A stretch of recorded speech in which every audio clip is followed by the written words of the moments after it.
আজকে আমি বানিয়ে নেব 5 মিশানো একটা সবজি, যেটা আমি রেগুলারই খাই। তোমাদের সঙ্গে শেয়ার করা হয়নি, আজ শেয়ার করব। তো আমি সবজিগুলো সব কেটে নিয়েছি। এদিকে মশলার জন্য গুছিয়ে নিয়েছি টমেটো, পেঁয়াজ কুচিয়ে নিয়েছি। কড়াই দিয়ে দিয়েছি অল্প জল, আর এই জলে দিয়ে দিলাম নুন হলুদ, দিয়ে দেবো সমস্ত কেটে রাখা সবজিগুলো।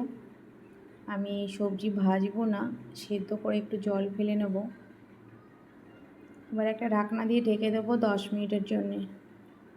সবজিগুলো আধা সিদ্ধ হয়ে যাবে, তখন আমি এগুলো নাড়াচাড়া করে একটা ঝুড়ির মধ্যে তুলে নেব।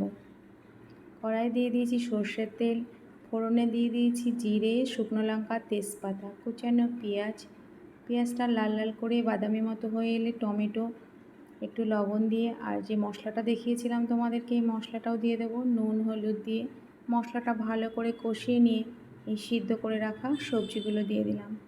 দিয়ে দেবো অল্প করে একটু কাঁচা ছোলা। ভালো করে নাড়াচাড়া করে আমি অল্প জল দেবো, যেহেতু সবজিটা আগে অর্ধেক সেদ্ধই হয়ে গেছিলো। আর আমি এতে দিয়ে দেবো একটু মুগ ডাল ভেজে রেখেছিলাম 2 চামচ মতো, ওটাও দিয়ে দিলাম। গন্ধটা ভালো হয় তরকারির, ডালটাও খাওয়া হয়। তো আরও 5 মিনিটের জন্য ঢেকে দিয়েছিলাম। ঢাকনা তুলে আমার তরকারিটা রেডি হয়ে গেছে। যেহেতু আমি চিনি খাই না, আর এইসব তরকারিতে একটু মিষ্টি হলে ভালো লাগে, তো একটা বাতাসা দিয়েছি। আর আমি এতে দিয়ে দেবো একটু ভাজা মশলা, ওই ধনে জিরে, এই গোটা গরম মশলা ভেজে রেখেছিলাম, ওটাই গুঁড়ো করে 1 চামচ দিয়ে দিলাম।